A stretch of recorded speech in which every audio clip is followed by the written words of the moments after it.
விளம்பர இடைவேளைக்கு பிறகு மீண்டும் நெஞ்சு பொறுக்குதல் நிகழ்ச்சியில் உங்களோடு இணைவதில் மகிழ்ச்சி.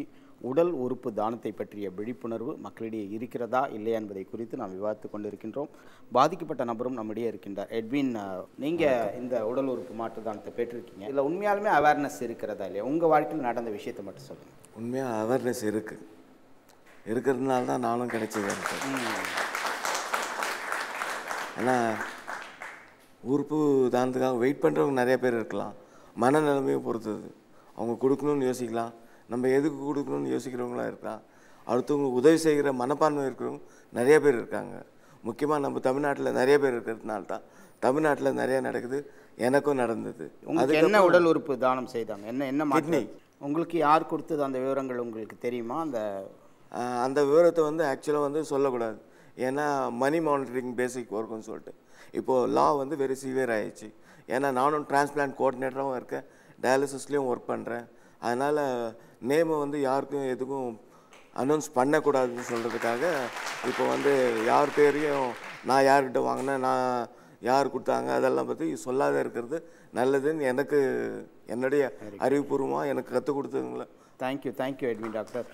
அதாவது இந்த உடல் உறுப்பு தானம், அதாவது அந்த தானத்துக்கான அந்த டைமிங் இருக்குது, அது கோல்டன் ஹவர்னு சொல்லுவாங்க. அப்படி ஒரு வாகன ஓட்டுநர் இந்த மாதிரி மாற்று அறுவை சிகிச்சைக்காக கொண்டு செல்லப்பட்ட சார், உங்கள் பேர் என்ன? அருண்குமார். இந்த மாற்று உடல் உறுப்பு தானம் அந்த எடுத்துகிட்டு போன அந்த சம்பவம் விளக்க முடியுமா? எப்போன்னு சொல்லிட்டு. ஃபஸ்ட்டு நான் இந்த ஃபீல்டு சந்தோஷமாக வரல. என்னோடய நெருங்கின நண்பர் நேர்பை அச்சிர பக்கத்தில் ஒரு 2 மணிக்கு ஆக்சிடெண்ட் ஆகிடுச்சு அவருக்கு. என்னைக்கு? எந்த வருஷம்? அது ஒரு 5 இயர்ஸ்க்கு மேலே இருக்கும். சரி, ஓகே. அந்த டைம் இந்த பழைய ப்ரொசீஜராக நிறையா பேர் ரோட்டில் போகிறவங்க கொஞ்சம் பயந்து ஹேண்ட் ஓவர் பண்ணுறதுக்கு, அதாவது ஆம்புலன்ஸ் ஃபோன் பண்ணுறது மற்றது கொஞ்சம் பயந்து அப்படி விட்டுட்டாங்க. அவர் ஒரு 2 hours 3 hours ட்ரை பண்ணி அந்த டைம் பிட்வீன் கேப் ஏர்லி மார்னிங்னால யாராலையும் அட்டன் பண்ண முடியல. அதனால் அவருக்கு அந்த இது கிடைக்காம இறந்துட்டார். ரொம்ப பெஸ்ட்டு ஃப்ரெண்டு. அதனால் எனக்குள்ளே ஒரு சின்ன ஏதாவது, நம்ம ஒன்றும் அவ்வளோ பெரிய படிப்புலாம் ஒன்றும் கிடையாது, 8th தான். நானும் கிராமத்துலேருந்து வந்தவன் தான், திருச்செந்தூர் தூத்துக்குடி மாவட்டத்துலேருந்து வந்தவன் தான். அதனால் ஏதாவது ஒரு நம்மளால் முடிஞ்ச ஒரு சின்ன உதவி பண்ணலாமே அப்படின்னு தான் இந்த ஃபீல்டில் வந்தேன். இங்கே வந்ததுக்கப்புறம் எங்கள் மருத்துவர்கள் அவங்களுடைய சக்ஸஸ்ஃபுல், அப்புறம் எனக்காக கொடுக்குற கோஆர்டினேட்டர் அவங்களுடைய ஐடியா, அது எல்லாமே எனக்கு இன்னும் ரொம்ப ஒரு ஊக்குவித்தமாக சந்தோஷமாக இருந்தது. அதாவது நம்ம என்னெல்லாமோ நிறையா தவறுகள் பண்ணியிருக்கோம், இருக்கலாம், வாய்ப்புகள் கிடைக்கும். ஆனால் இப்போ இருக்கிற வரைக்கும் ஒரு சின்ன ஒரு உதவியாக தான் நான் அந்த இதில் வந்தேன். நீங்கள் அந்த உடல் உறுப்பு தானம் எந்த ஆஸ்பத்திரிலேருந்து எந்த ஆஸ்பத்திரிக்கு எவ்வளோ நேரத்தில் கொண்டு போனீங்க? அந்த சிச்சுவேஷன் சொல்லுவோம். நம்ம வடபழனி SRMலேருந்து எங்கள் ஹாஸ்பிட்டலுக்கு. உங்கள் ஹாஸ்பிட்டல் எது? ஃபோர்டிஸ் மலர் ஹாஸ்பிட்டல், அடையார். ஒரு 10 or 11 minutes போயிருக்கேன். அதுக்கு 11 நிமிஷம். ஆமாம். Very good. அதுக்கப்புறம் சரி, அது 11 நிமிஷத்துக்கு எப்படி உங்களுக்கு காவல்துறை இதில் கிளியர் பண்ணி கொடுக்குறாங்களா? எப்படி அது? கொடுக்குறாங்க. சாய் மோகன் தான், உங்களுக்கும் சில விஷயங்கள் ஆமாம், அதாவது இவங்கெல்லாம் சக்ஸஸ்ஃபுல்லாக இது பண்ணியிருக்காங்க. ஆனால் உங்களுக்கு ஏதோ பிரச்சனைகள் இருக்கிறதுன்னு அதை பற்றி சொல்லுங்கள். லாஸ்ட் 1 year ப்ராப்ளம் இருக்குது. என்ன பிரச்சனை உங்களுக்கு? Kidney problem. ஆமாம், 3 மாதம் முன்னாடி தான் கன்ஃபார்ம் பண்ணாங்க. நான் KMCயில் போய்ட்டு புக் பண்ணுறதுக்கு 2-3 இடத்துக்கு போனேன். மொத்தம் 3 வருஷமாக ஆகுன்ற மாதிரி எனக்கு சொல்லியிருக்காங்க. புக்கிங்க்கு வெயிட் பண்ணுங்கள், அதுக்கப்புறம் புக்கிங் சொன்னோன்னா வாங்கன்னு சொல்லிட்டாங்க. அதுக்கப்புறம் எந்த டோனரும் எனக்கு கிடைக்கல. இப்போ நான் டயாலிசிஸ் கண்டிஷனில் நான் இருக்கேன். டாக்டர் அசோகன் சார், அதாவது இந்த 2008 செப்டம்பர் 20 உங்கள் சன் அந்த விபத்தில் இருக்கின்ற போது இருந்துப்பட்ட சூழ்நிலை, இப்போ மூளைச்சாவுன்னு நீங்கள் டாக்டராக இருக்கனால உங்களுக்கு அந்த அவேர்னஸ் இருந்தது, நீங்களும் உங்கள் ஒய்ஃபும் டிசைட் பண்ணுறது, அந்த தருணம் ரொம்ப கடுமையான ஒரு தருணம். அது எப்படி இந்த அவேர்னஸ்க்காக நீங்கள் என்ன பண்ணுறீங்க? அன்றைக்கி என்ன நடந்தது? இதேந்தரனுடைய இது எப்படி நடந்தது அதை மட்டும் சொல்லுங்கள். மகன் அடிபட்டு கிடந்த இடத்துலேருந்து அவனை மருத்துவமனையில் சேர்க்குற வரலாம் நானும் என்னுடைய மனைவி தான் அந்த ஆம்புலன்ஸில் செயல்பட்டுட்டு இருந்தோம். அதனால் அவன் இருந்த நிலை, அவனுடைய முன்னேற்றங்கள், பின்னடைவுகள் எல்லாம் அந்த ஆம்புலன்ஸ்லேயே பார்த்துக்கிட்டு வந்தேன். அப்போ எனக்கு அவனை நம்ம இழந்துட போகிறோம் அப்படின்ற அந்த உண்மையை நான் அப்போவே தெரிஞ்சுக்கிட்டேன். இருந்தாலும் மருத்துவமனையில் சேர்த்த பிறகு அவங்க அதை உறுதிப்படுத்தினாங்க. ஸ்கேனுக்கு அப்புறமா இவர் 1% தான் வாழ்வதற்கு வாய்ப்பு இருக்குது அப்படின்ட்டு. பொதுவாகவே நானும் என் மனைவியும் காலையில் 10 மணிலேருந்து நைட்டு 10 மணி வரலும் நான் எங்களுடைய தனியார் மருத்துவமனையில் பேஷண்ட்டுங்களை பற்றியே நினச்சிட்டு இருப்போம். ஒரு சாதாரண வயிற்றுப்போக்காரனா கூட அந்த குழந்தைய ரெஃபர் பண்ண பிற்பாடு அதோடு விட்டுவிட மாட்டோம். ஃபோன் பண்ணி எப்படி இருக்காங்கன்னு கேட்போம். இந்த மாதிரி இப்போ நாங்கள் பழகிட்டோம். இந்த மாதிரி ஒரு சூழ்நிலை நம்ம குடும்பத்தில் நம்ம பையனுக்கே வந்தபோது அடுத்தது என்ன செய்யலாம் அப்படின்னு யோசிச்சுட்டு இருக்கும்போது அந்த முதல் நாளே வந்து நான் வந்து அவன் உயிருக்கு ஏதாச்சும் ஒரு ஆபத்து வந்தால் உறுப்பு தானம் பண்ணிடுறேன்னு அந்த முதல் நாளே நான் சொல்லிட்டேன். அது ஏன் சொன்னேன், எதுக்கு சொன்னேன்னு வந்து எனக்கு இன்னமும் தெரியல. அதாவது டாக்டர்ஸ் வந்துட்டு they have to be very fast in making decision but right decision. இப்போ இந்த சம்பவத்துக்கு அப்புறமா நான் பல பாராட்டு மேடையில் வந்து பேச போகும்போதெல்லாம் என்னுடைய டாக்டர் நண்பர்கள் வந்து என்னை வந்து பார்க்கும்போது எங்கள் குடும்பத்தில் இந்த மாதிரி நடந்துச்சு டாக்டர், அப்போ எனக்கு தோணலையே அப்படின்னாங்க. எனக்கு அது ரொம்ப மன வருத்தமாக இருந்துச்சு. பொதுவாக வந்து ஒரு மருத்துவமனையில் வந்து நம்ம உறவினரை வந்து ஒரு ஆப்ரேஷன் தியேட்டருக்கு எதுக்கு அனுப்புவோம், ஆப்ரேஷன் பண்ணி நல்லபடியாக வெளியே வரணும்னு தான் அனுப்புவோம். ஆனால் எங்கள் மகனை வந்து நாங்கள் வேறு விஷயமாக அனுப்பணும். அவருடைய உறுப்புகளையும் வந்து நன்றியுடன் அகற்றப்பட்டு மற்றவர்களுக்கு பொருத்தி மற்றவர்கள் உயிர் வாழணுன்ற இதோடு அனுப்பி அதை ஆழ்ந்த துயரத்தில் இருந்தோம். அது வந்து சொல்ல முடியாத துயரம். இன்றைக்கி வந்து பார்த்திங்கன்னா 649 பேர் எங்களை மாதிரி இந்த ஆழ்ந்த துயரத்தில் இருக்காங்க. இன்றைக்கி தமிழ்நாட்டு மக்கள், இந்த மக்கள் வந்து பெருந்தன்மை மிக்க மக்கள்னு தான் நம்ம சொல்லணும். ஒத்துக்கிறீங்களா நீங்கள்லாம்? இன்றைக்கி அவங்க இல்லைன்னு சொன்னால் 3572 உறுப்புகள் வந்து நன்றியுடன் இவர்களிடமிருந்து பெறப்பட்டு இன்றைக்கி வந்து ஏதோ ஒரு இதில் வந்து மற்றவர்கள் வந்து உயிர் வாழ்ந்துக்கிட்டு இருக்காங்க. இப்படி இருக்கிற சமயத்தில் வந்துட்டு இத்தேனுடைய நிகழ்வுக்கு அப்புறமா வந்துட்டு நிறைய பாராட்டு மேடைகள், அதாவது என்னை கூப்பிட்டு வந்து கௌரவிப்பாங்க. எனக்கு எங்கள் மனைவிக்கு சுத்தமாக அதில் வந்து விருப்பம் கிடையாது. இருந்தாலும் நான் வந்துட்டு இந்த பாராட்டு மேடைகளை வந்துட்டு ஒரு விழிப்புணர்வு மேடையாக மாற்றிக்கிட்டேன். ஏன்னா இப்போ நிறைய பேர் வந்து இந்த கிராமத்துலலாம் கூட சொன்னாங்க. இன்றைக்கி பாருங்கள், முகுந்த் வரதராஜ் வந்து இறந்த பிறகு வந்துட்டு அவருடைய அப்பா வந்து சும்மா இல்லைங்க. அவர் ஊராக போயிட்டு இளைஞர்களை வந்துட்டு இராணுவத்தில் சேர்கிறதுக்கு வந்துட்டு இது பண்ணிட்டு வந்துட்டுருக்கார். அது மாதிரி இந்த துயரத்தில் வந்து நாங்கள் வந்து மீளணும்னு சொன்னால் ஏதாச்சும் ஒன்று செஞ்சு தான் ஆகணும். ஸோ அந்த அடிப்படையில் வந்து நான் என்ன பண்ணேன், இந்த பாராட்டு மேடைகளை வந்துட்டு ஒரு பிரச்சார மேடையாக மாற்றிக்கிட்டு மூளை இருப்பு என்றால் என்ன, உறுப்பு தானம் என்றால் என்ன, அதாவது ஜனங்களுக்கு வந்துட்டு மருத்துவர்களுடைய அப்ரோச் எப்படி இருக்கணும், இந்த மாதிரி மூளை இருப்பு வீணா சொன்ன மாதிரி வந்துட்டு நான் அந்த காலத்தில் வந்துட்டு கிரிஃப்ட் கவுன்சிலர்ஸ் வந்து ரொம்ப கம்மி. இப்போ வந்து பார்த்தீங்கன்னா மோகன் ஃபவுண்டேஷனில் வந்து அதுக்குன்னு ஒரு கோர்ஸை வச்சு அதுக்கு வந்து கிராஜுவேட் ஆகி இப்போ வந்து நிறைய பேர் வெளியே வந்துட்டுருக்காங்க.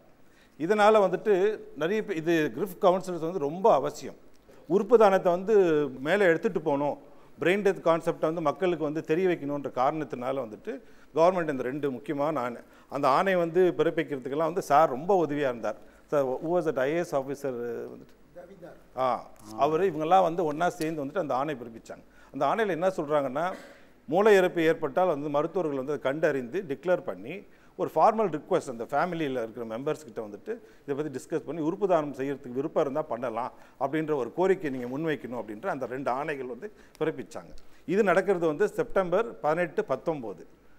எதிர்பாராத விதமாக என்னுடைய மகன் வந்து 20ஆம் தேதி வந்து இந்த சாலை விபத்தில் வந்து மூளை இறப்பு ஏற்படுது அவனுக்கு. 23ஆம் தேதி வந்துட்டு நாங்களாம் முன் வந்து இந்த உறுப்பு தானத்துக்கு நாங்கள் ஒத்துக்கிறோம். இதெல்லாம் ஒன்று சேர்ந்து வந்து ஒரு பெரிய இத்தேந்திரன் எஃபெக்ட் அப்படின்னு இப்போ மீடியாக்கள்லாம் வந்து அதை வந்து சொல்லிட்டு இருந்தாங்க அந்த காலத்தில். இப்போவும் அந்த இது இருக்குது. தமிழ்நாடை பொறுத்தவரையில் வந்துட்டு இந்த 6 ஆண்டில் பார்த்தீங்கன்னு சொன்னால் சிறப்பான ஒரு முன்னேற்றம் தான் வந்து இந்த உறுப்பு தானத்தில் ஏற்பட்டிருக்கு. அதனால் மக்கள் மத்தியில் நிச்சயமாக வந்து விழிப்புணர்வு சிறப்பாக இருக்குதுன்னு தான் என்னுடைய வாதம். நன்றி அசோகன் சார். சுஜாதா மேடம், நீங்கள் நிறைய விழிப்புணர்வு முகாம்கள்லாம் கொண்டு போய் சேர்க்குறீங்க, என்ன மாதிரி ரெஸ்பான்ஸ் நீங்கள் பார்க்குறீங்க? இப்போ இந்த விழிப்புணர்வுங்கிறத வந்து நான் ஒரு 2-3 கண்ணோட்டத்தில் வந்து பதிவு செய்யணும்னு நினைக்கிறேன் சார். அதாவது இப்போது எல்லாரும் சொன்ன மாதிரி நிஜமாகவே வந்து நாளுக்கு நாள் விழிப்புணர்வு வந்து அதிகமாகிக்கிட்டே போகுது. அது ஒத்துக்கப்பட வேண்டிய விஷயம்தான். ஆனால் நம்மளோட இலக்கு வந்து 100%. அதை நம்ம அடைஞ்சிட்டோமானா இல்லை, கண்டிப்பாக வந்து இன்னும் நம்மளோட மக்கள் நிறைய பேருக்கு இதை கொண்டு போய் சேர்க்க வேண்டிய கடமை நம்மக்கிட்ட இருக்குது. அது முதல் விஷயம். 2வது விஷயம், விழிப்புணர்வுனா உடல் உறுப்பு தானம் பண்ண முடியுமா முடியாதனா, முடியும்னு சொன்னால் தெரிஞ்சிருக்குன்னு சொல்லுவீங்க, முடியாதுன்னு சொன்னால் தெரியலைன்னு சொல்லுவீங்க. நான் அதை மட்டும் விழிப்புணர்வாக பார்க்கல. விழிப்புணர்வுங்கிறது ஒரு முழுமையான ஒரு விஷயம். அதாவது இப்போ ஒருத்தர் மூளைச்சாவு ஏற்பட்டார், என் குடும்பத்தில் இருக்க ஒருத்தர் மூளைச்சாவு ஏற்பட்டாருங்கிற பட்சத்தில் என்னை வந்து கேட்டாங்கன்னா நான் சரின்னு சொல்லிட்டேன். அடுத்து அவங்க என்கிட்ட சில விஷயங்கள் சொல்கிறாங்க, ஓகே இத்தனை மணி நேரம் ஆகும், இந்தந்த விஷயங்கள் இருக்குங்கும்போது என்கிட்ட ஒரு தடுமாற்றம், நான் ஏன் இன்னும் இவ்வளவு நேரம் உட்கார்ந்துருக்கணும். ஸோ முழுமையான விழிப்புணர்வு இருக்கா அப்படின்னா அப்படி பேசும்போது சில குடும்பங்கள் என்ன சொல்லுவாங்கன்னா, இல்லை இன்னும் இவ்வளோ நேரம்னா வேண்டாங்க, இல்லை அப்படி சொல்லுவாங்க. ஸோ விழிப்புணர்வுங்கிறது மட்டும் முக்கியம் இல்லை, முழுமையான விழிப்புணர்வு, தேவையான விழிப்புணர்வு நம்ம இன்னும் கொண்டு போய் சேர்க்கலை. அதே மாதிரி சில மூட நம்பிக்கைகள்லாம் சொல்லிக்கிட்டு இருந்தாங்க. அது வந்து இப்போ எப்படின்னா, நீங்கள் சொல்கிற மாதிரி நாங்கள் நிறைய விழிப்புணர்வு முகாமுக்கு போகும்போது வந்து சில பேர் வந்து எழுதுவாங்க, நாங்கள் பண்ணுறோன்னு எழுதி வச்சுப்பாங்க. சில பேர் வந்து பார்த்துக்கிட்டே இருப்பாங்க. ஏன் என்ன உங்களுக்கு தடுமாற்றம்னு கேட்கும்போது எனக்கு சரி, ஆனால் என் வீட்டில் இருக்கிறவங்க இல்லை என்னோட மதம் இல்லை என்னோட கல்ச்சர் வந்து இதை வந்து ஒத்துக்குமான்னு எனக்கு தெரியலை அப்படின்னு சொல்லுவாங்க.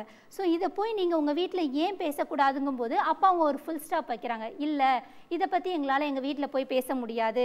அப்போது ஏன் அது அவங்களால பேச முடியாது? அப்போ நம்ம விழிப்புணர்வை ரீச் பண்ணிட்டோமானா இல்லை, நம்ம இதையும் தாண்டி போகணும். அதே மாதிரி இப்போ இவ்வளோ பேர் எடுத்திருக்காங்க, டோனர் கார்டு எடுத்திருக்காங்க அப்படின்னா அந்த டோனர் கார்டு எடுத்த அத்தனை பேரும் வந்து அவங்கவுங்களோட ஃபேமிலி கிட்ட சொன்னாங்களா?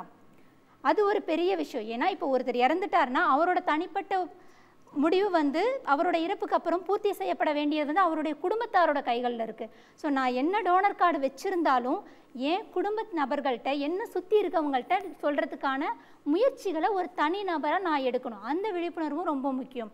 அதே மாதிரி இன்னொரு விஷயம் என்ன அப்படின்னா, நம்ம விழிப்புணர்வுன்னு ஏதோ ஒரு குடும்பத்தை பற்றியோ, ஒரு கிராமப்புறத்தில் இருக்கிற ஒரு குடும்பத்தை பற்றியோ, ஒரு நகர்ப்புறத்தில் இருக்கிற குடும்பத்தை பற்றியோ மட்டும் நம்ம கூடாது. இந்த நிகழ்ச்சி நடக்கிற இந்த மருத்துவமனையில் இருக்கிற ஒவ்வொருத்தரும், ஃபார் எக்ஸாம்பிள் நீங்கள் சொன்ன மாதிரி அந்த வாகன ஓட்டுநர், அவரும் முதல் கொண்டே இந்த விஷயத்தோட முக்கியத்துவம் தெரியணும். ஸோ இந்த வெறும் தனிப்பட்ட நபராக இருக்காமல் இது ஒட்டுமொத்த சமுதாயத்துக்கும் இந்த விஷயம் கொண்டு போய் சேரணும். அதுக்கான முயற்சிகள் நம்ம பண்ணி ஆகணும். சரி, நன்றி சுஜாதா மேடம். டாக்டர் வெங்கடாச்சலம், அவேர்னஸில் டாக்டர் சண்முகம் சொன்ன மாதிரி அவர் தலைமையில் தான் முதல் சக்ஸஸ்ஃபுல் லிவர் டிரான்ஸ்பிளான்ட் இந்தியாவிலே பண்ணோம். 1996 ஸ்டான்லி ஆஸ்பத்திரியில். நான் பெருமைப்படுறேன், அதில் நான் அனஸ்தட்டிஸ்டாக இருந்தேன். அந்த நேரத்தில் காலம் 6 மணிக்கு ஃபோன் பண்ணி இன்றைக்கி லிவர் டிரான்ஸ்பிளான்ட் எடுக்க போகிறேன்னு சார் எனக்கு ஃபோன் பண்ணி சொல்லும்போது, லிவர் டிரான்ஸ்பிளான்ட் அனஸ்தீசியா பற்றி கூட ரொம்ப புஸ்தகத்தில் தேடினா கூட கிடையாது, ரொம்ப ஒரு பேராகிராஃப் இருக்கும், அவ்வளோதான். அதை வச்சுக்கிட்டு நாங்களே செல்ஃபாக இது பண்ணி 12 மணி நேரம் செஞ்சோம் அந்த சர்ஜரியை. இன்னைக்கு 12 மணி நேரம் செஞ்சு வெளில வந்தது. அந்த நேரத்தில் எனக்கே அவேர்னஸ் இருந்ததுன்னா கிடையாது. 1996 அதுக்கப்புறம் கொஞ்சம் கொஞ்சம் வந்தது. 2008 இந்த இதேந்திரன் எஃபெக்ட்டுக்கெலாம் அப்புறம் கவர்மெண்ட் ரொம்ப முயற்சி பண்ணி ராஜீவ்காந்தி ஆஸ்பத்திரியில் ஆரம்பிச்சே ஆகணும்னு சொல்லிட்டு டாக்டர் தெய்வீகன், நாங்கள் டாக்டர் அமலோர்பனா இந்த சிஸ்டமில் சேர்ந்து ஆரம்பித்தோம். ஆரம்பித்து கொண்டு வரும்போது ரொம்ப ரொம்ப கஷ்டம் ஒருத்தருக்கு சொல்கிறதுக்கு. அந்த காலகட்டம் அடுத்த 6 வருஷம் தாண்டிடுச்சு. இன்றைக்கி எப்படி இருக்குன்னாக்கா பரிணாம வளர்ச்சி எக்கச்சக்கமாக வளர்ந்துருக்கு. ஆனால் இன்னும் 10 கிடையாதுன்னு தான் சொல்லலாம். என்னோடய சஜஷன் என்னென்னா, அரசாங்கம் ஒரு 6வது வகுப்பிலிருந்து பாடத்திட்டத்தில் இதை கொண்டு வரணும். கண்டிப்பாக எக்ஸாமில் ஒரு கொஸ்டின் ஆன்சர் வரணும். கண்டிப்பாக இது வந்து சும்மா வச்சுருந்தாங்கன்னா படிக்க மாட்டாங்க, அதை ஒதுக்கி வச்சுருவாங்க.